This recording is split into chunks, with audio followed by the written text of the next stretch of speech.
Mais uma vez eu agradeço a Deus a bênção e a oportunidade de estar aqui nesse centro espírita e pedindo ao Mestre Jesus que a paz dele fique com todos vocês. O Espiritismo, nós sabemos que uma das maiores finalidades do Espiritismo é relembrar o Cristo. É uma das maiores finalidades. O Espiritismo é o cristianismo redivivo. É trazendo o Cristo de volta. Por isso que nós sempre vamos aprender com Cristo. Esse mestre de bilhões de anos na nossa frente de evolução, nós devemos ficar atentos para todos os ensinamentos dele. Eu vou hoje tentar pegar um dos ensinamentos do Cristo, que há milhares, o próprio João escreve, que se eles não escreveram quase nada do que Jesus ensinou, porque se fosse escrever, não tinha livro que desse conta. É uma pequena faceta que eles foram mostrando. Então, o Cristo deixou muitos ensinamentos. E um dos ensinamentos que o Cristo deixou muito foram as parábolas, que era uma forma que ele tinha de contar história para as pessoas. Então eu vou pegar uma parábola de Jesus que é muito conhecida no nosso meio. Você já deve ter escutado ela centenas de vezes, com certeza, centenas de vezes, quem frequenta o centro. Porém, eu vou fazer um olhar dela pelas duas facetas que normalmente a gente pode olhar uma parábola. Normalmente os ensinamentos de Jesus. Olhar uma faceta externa, você olhar a parábola numa visão externa e depois trazer essa visão interna para que nós pudéssemos refletir sobre ela. Então a parábola que eu vou conversar com vocês, que é bem conhecida, que é conhecida como a parábola do bom samaritano. Então nós vamos olhar primeiro externamente, como é que vamos olhar isso externo e depois trazer para interno? Externamente, Jesus já estava próximo a crucificação dele, já estava próximo daquela Páscoa dele. Então ele disse para os discípulos, olha, vamos para Jerusalém. Os discípulos não entendiam, porque era época de festa, a Páscoa era comum ele ir, mas na realidade Jesus sabia o que se tratava. Mas Jesus diz, mas é preciso que vá pela Samária, a região lá da Samária, que era uma região hostil aos judeus, porque fazia parte daquele estados lá que era separado, como se fosse separado por dissidências políticas lá atrás que aconteceu. Aí eles foram, imagine que aquele vai de pé, atravessaram a estrada mais difícil, mas as pessoas da Samária não iam para a festa de Jerusalém, eles tinham rixa entre os dois grupos.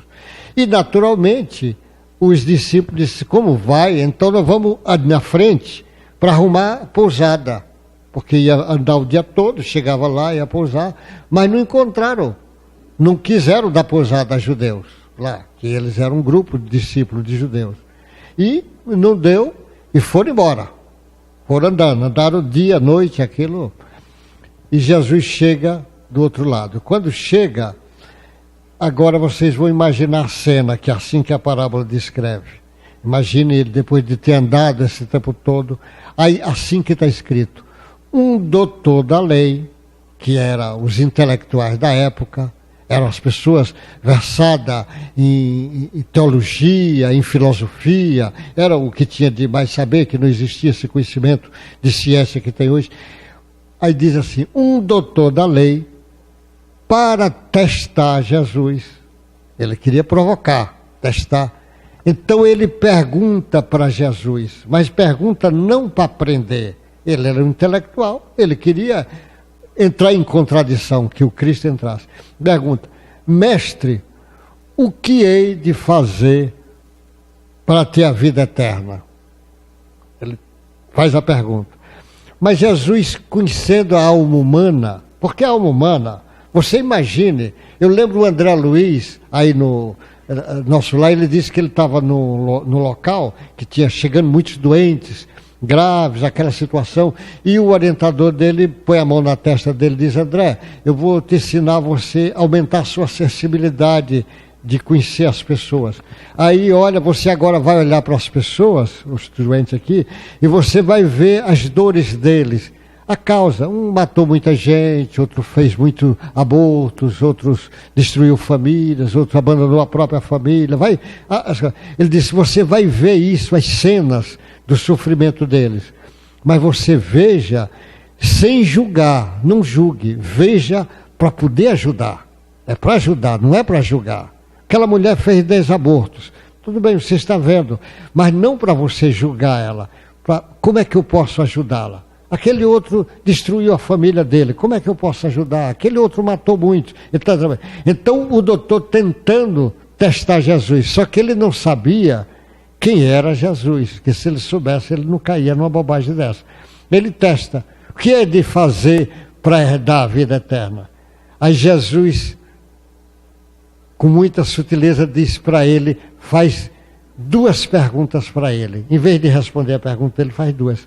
Diz: o que é que está escrito na lei? Porque sabia que ele era doutor da lei, conhecia aquilo de ninguém. A lei, ou seja, a lei lá de Moisés, o que está escrito no Decálogo, nos 5 livros lá do Moisés. O que é que está escrito na lei? E pergunta para ele: como tu lês, ou seja, como é que você interpreta isto? E lógico, para ele já toma um susto, mas ele responde aquilo que tem de cós salteado, todos sabem lá. Amar a Deus acima de todas as coisas, com todas as suas forças, com toda a sua compreensão, com sua inteligência, com tua alma, com tudo. E diz, e amar o próximo como se fosse a ti mesmo. Ele pega tudo, está lá no Moisés, ele pega a situação. Aí Jesus, perfeitamente, ele faz uma pergunta para Jesus, Jesus faz 2 para ele, e Jesus diz para ele: então vá e faça isto que está escrito. Mas ele não queria isso, ele queria testar Jesus. Os judeus consideravam o próximo quem era judeu. O grego não era próximo, o samaritano não era próximo, era como se fosse outro. Aí ele diz para Jesus, para testador: e quem é meu próximo? Porque ele queria provocar. Se Jesus dissesse todos, ele ia dizer: eu não acredito. O meu grupo, um grupo grande, não acredita nisso, e abre um leque de discussão. Se ele falasse só judeu, ele também abriu o leque de discussão. Ele queria discussão. E Jesus perfeitamente. Aí ele faz a pergunta: quem é meu próximo? Porque se é judeu, se considera só judeu próximo, ele tem um entendimento. Se considera outro. Aí ele faz a pergunta para provocar: quem é meu próximo? E Jesus, de novo agora na sutileza, vai, em vez de responder quem é meu próximo, Jesus começa a contar a história. Diz assim: desce um homem de Jerusalém para Jericó. Jerusalém é a cidade lá do templo, lá onde se iam comemorar, para Jericó, está descendo. E os salteadores roubaram, feriram, maltrataram, deixaram ele nu, deixaram sem nada, maltrataram, feriram, deixaram desacordado, semi-morto lá. Deixaram o homem naquele estado, os salteadores, os ladrões. Aí ele diz: veio um doutor da lei, um sacerdote, e passou de largo, vendo o homem, mas passou de largo. Veio um levita, também passou de largo.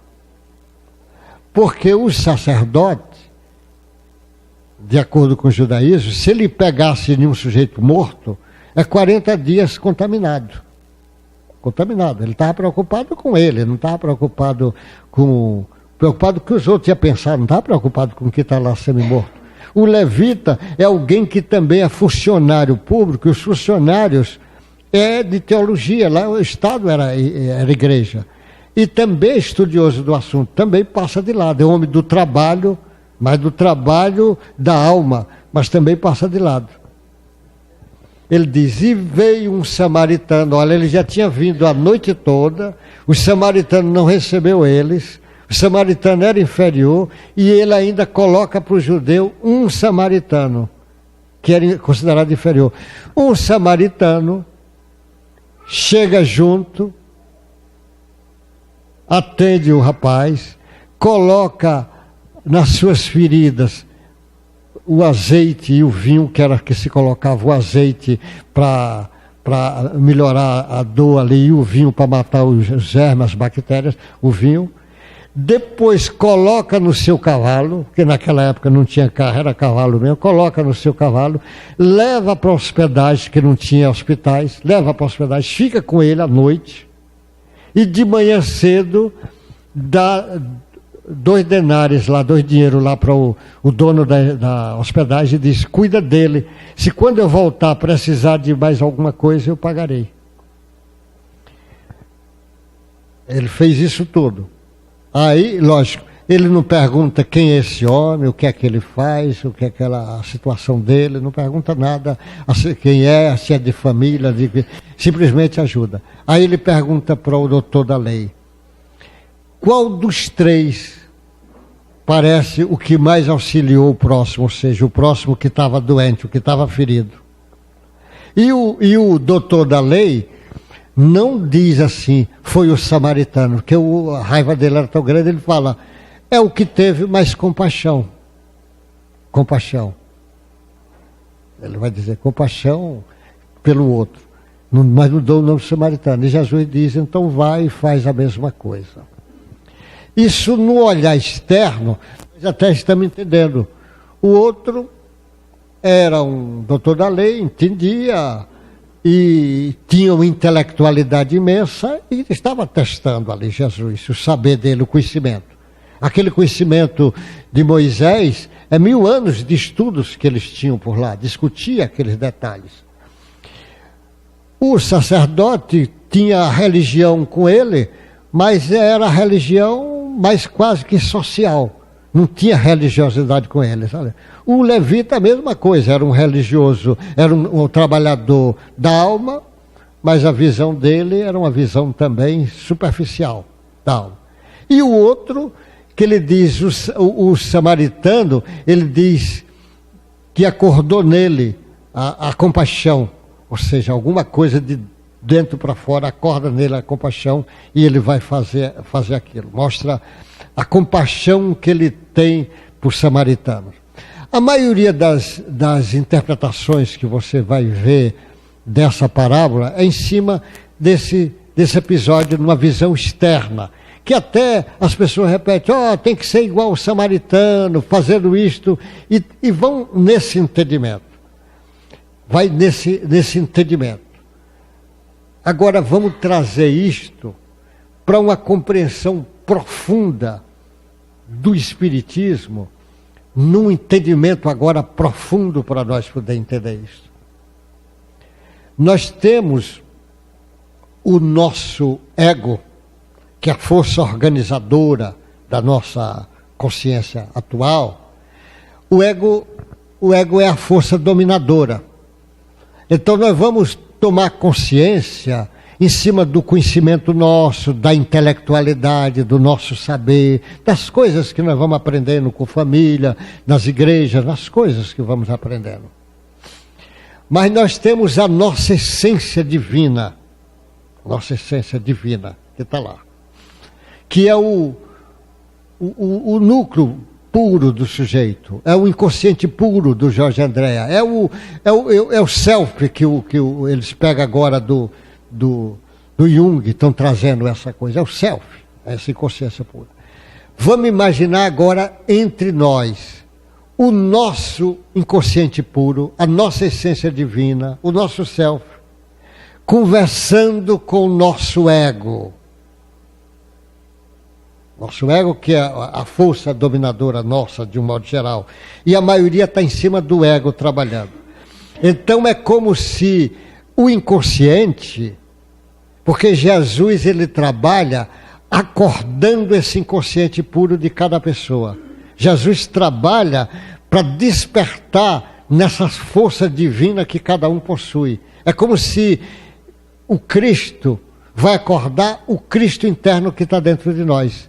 ele vai acordar a essência divina que está dentro de nós. Então, é como se fosse o nosso self lá de Jung, o nosso inconsciente puro. Então, o doutor da lei é alguém da intelectualidade, que sabe, tem conhecimento.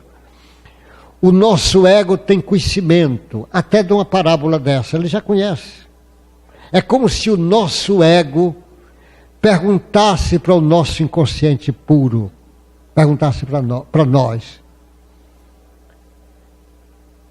Lembra que o ego é transitório, nós com o correr do tempo vamos desencarnar, o ego vai desaparecer, depois vai formar outro ego, porque o que fica mesmo no futuro, no final, seria o inconsciente puro. Mas nós estamos no processo de evolução, nem tomamos ainda consciência disto, e esse inconsciente vai agindo, mas nós não tomamos consciência.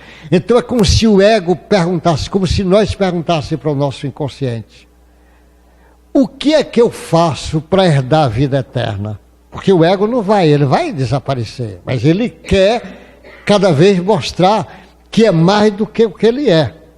Normalmente nós somos assim, nós somos uma coisa, pensamos que somos uma coisa, os outros pensam diferente de nós, e na realidade nós somos diferentes do que nós pensamos do que o outro pensa, normalmente. Então o ego pensa que ele é grande coisa, como o doutor da lei, e quer testar o inconsciente puro, igual o doutor da lei querendo testar o Cristo. Ele não sabe quem é o Cristo. O inconsciente puro nosso é a parte de Deus que está dentro de nós. Ela tem as leis da consciência, está lá, as leis divinas estão escritas lá dentro. Aí ele pergunta, o ego: o que é que eu faço para herdar o reino eterno? Aí o inconsciente nosso, puro, diz para o ego: o que é que está escrito na lei? Como é que você interpreta? E o nosso ego vai dizendo: está escrito amar a Deus acima de tudo, aquelas coisas. E o próximo como você. E o próprio ego pergunta para o inconsciente puro nosso: quem é o nosso próximo? Igual como o cara perguntou lá, quem é o nosso próximo? Porque tem gente que o próximo dele é a família. O próximo dele é quem está aqui no centro espírita. Na outra igreja já não é próximo dele. Se está lá no templo evangélico, não é próximo. Está na igreja católica, não é próximo. Se tiver muçulmano, não é próximo. Aí eles vão deliberando. Igual lá o judeu. O judeu, às vezes, ele é próximo. Os palestinos não é próximo dele.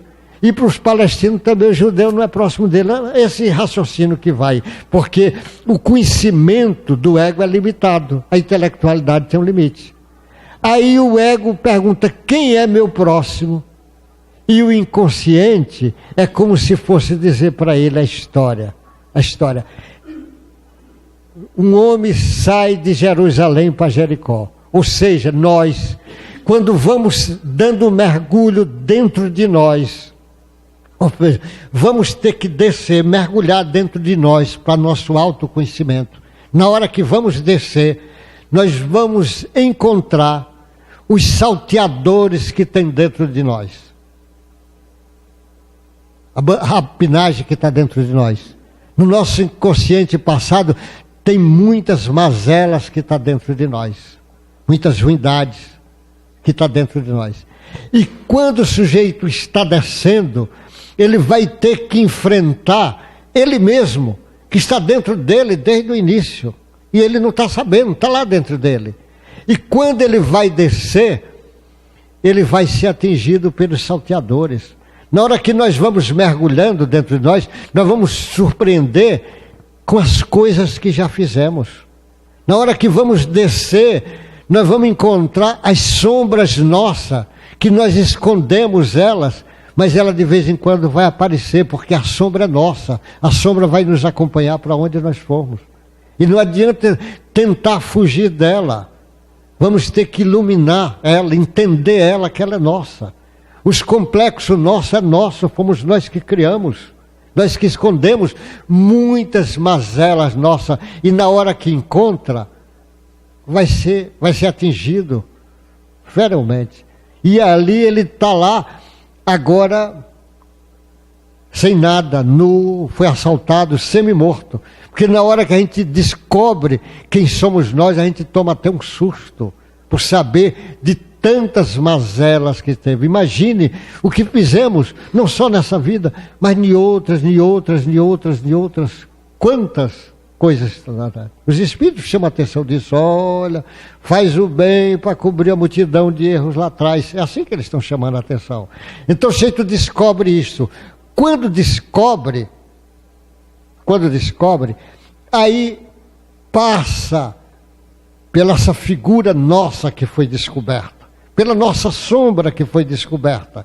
Aí passa o sujeito, o sacerdote, é nós mesmo, o religioso que só tem a religião como visão social, mas na realidade não tem a religiosidade dentro dele.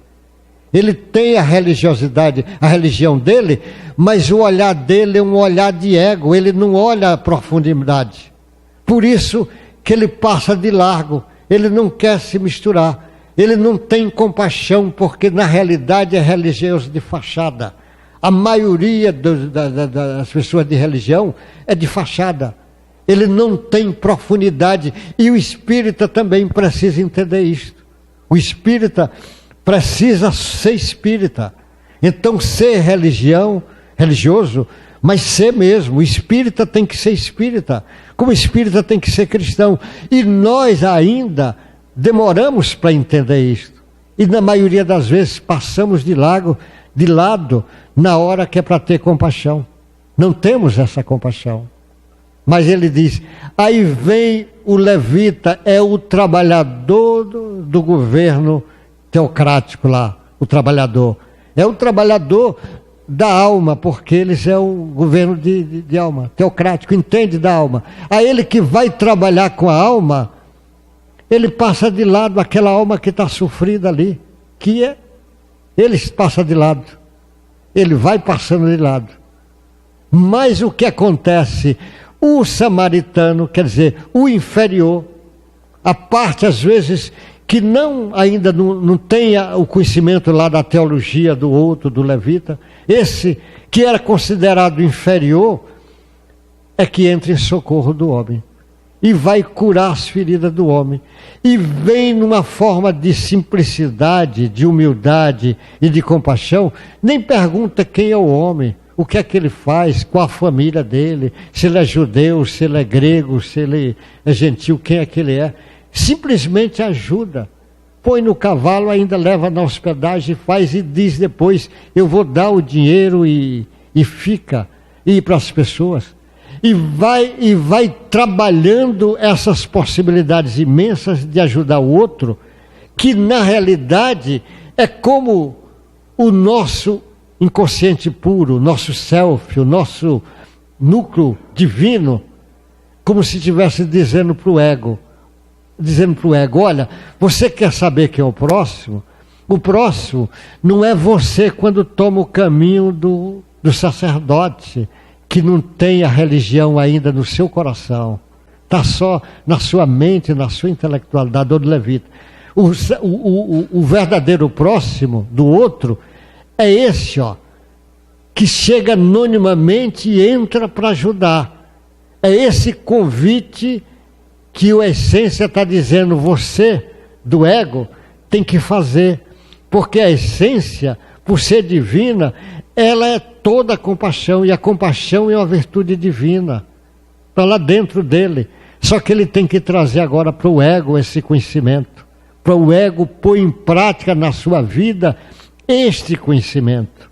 Trazer isto tudo. Então é como se Jesus, conhecendo a alma humana, ele dá a lição naquela hora, mas ele está ensinando muito mais profundo. Por isso que a proporção que as pessoas forem evoluindo, vão abrindo o leque de entendimento dos ensinamentos do Cristo. O Cristo é o grande mestre da humanidade. Ele vem ensinar e vem acordar coisas profundas. O Gustav Jung, que era o psiquiatra, psicólogo, que trabalhou criando um tipo de tratamento, um tipo de psicanálise que ele faz. Ele foi aluno do Freud, mas ele distancia, ele já tem uma ideia mais espiritual. E ele diz assim, o Gustav Jung diz assim: eu posso pegar um mendigo e trazer para vir almoçar comigo na mesma mesa.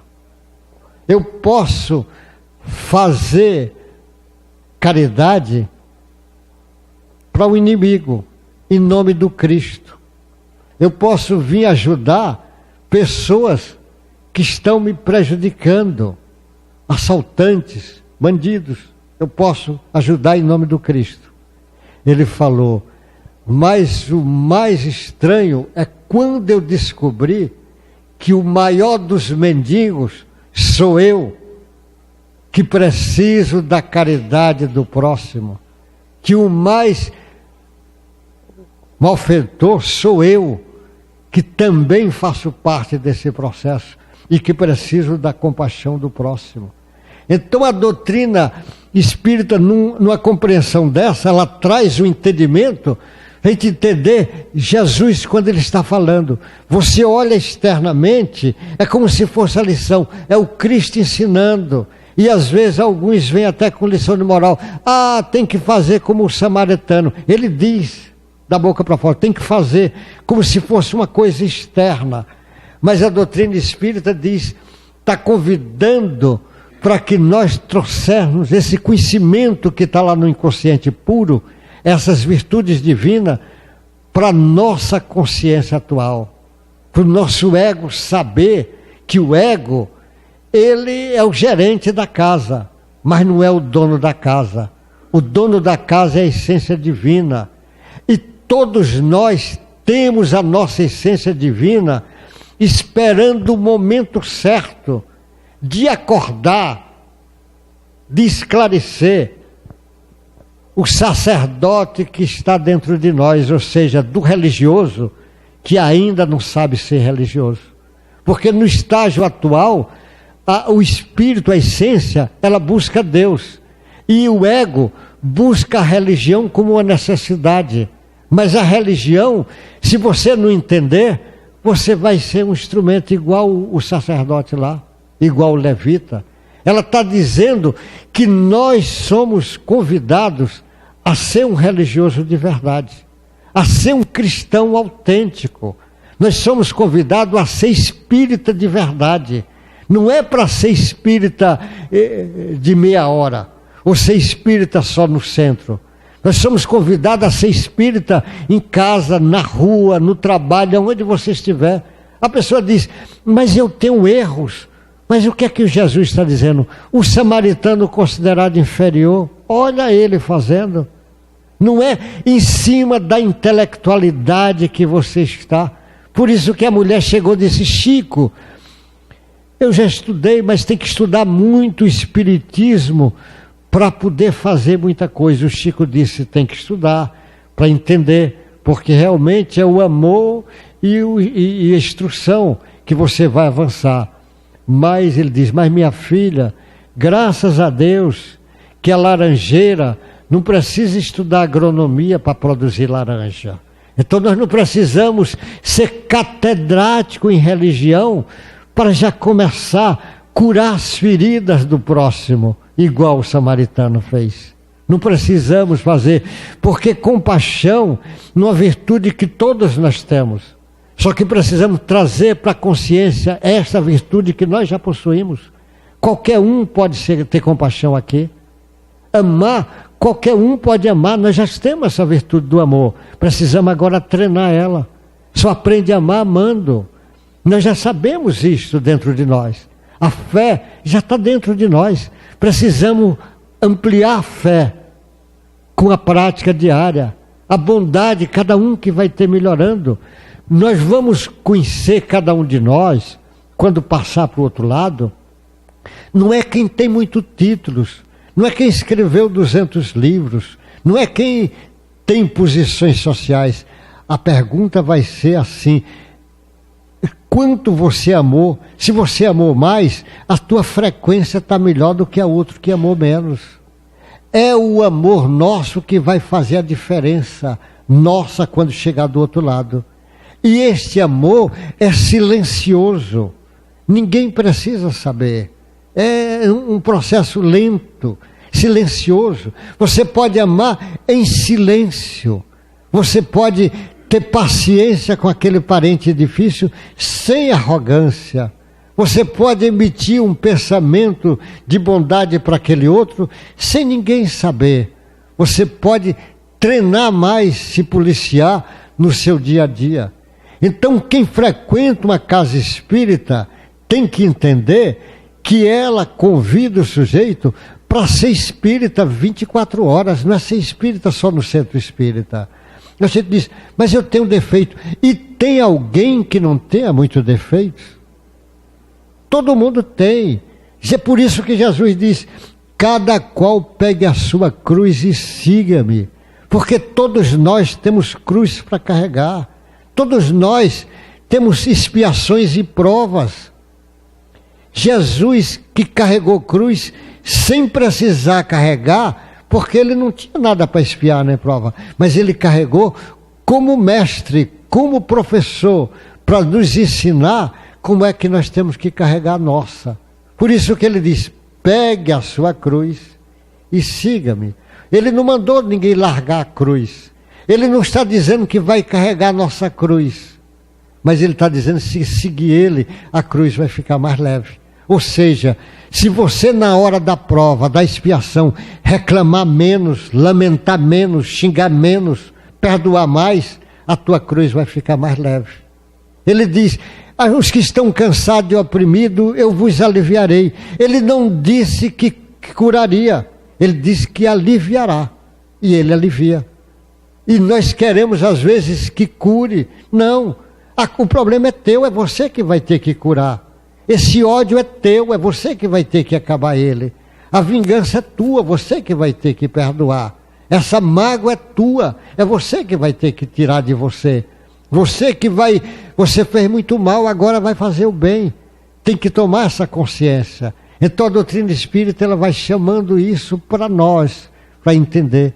Então uma parábola como essa do bom samaritano, que é tão conhecida, nós precisamos agora trazer, como todos os ensinamentos de Jesus, mergulhar dentro de nós e dizer que nós, durante esse tempo todo, nos portamos igual o intelectual que quer testar lá o Cristo, testar lá a nossa essência divina.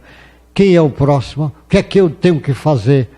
É seguir a lei, não tem mais nada. É seguir a lei. Mas quem é meu próximo? Seu próximo é todos que estão aqui, todos que estão sofrendo. É por isso que diz, compaixão é você colocar o coração na ferida do outro. É compaixão, ter compaixão do outro.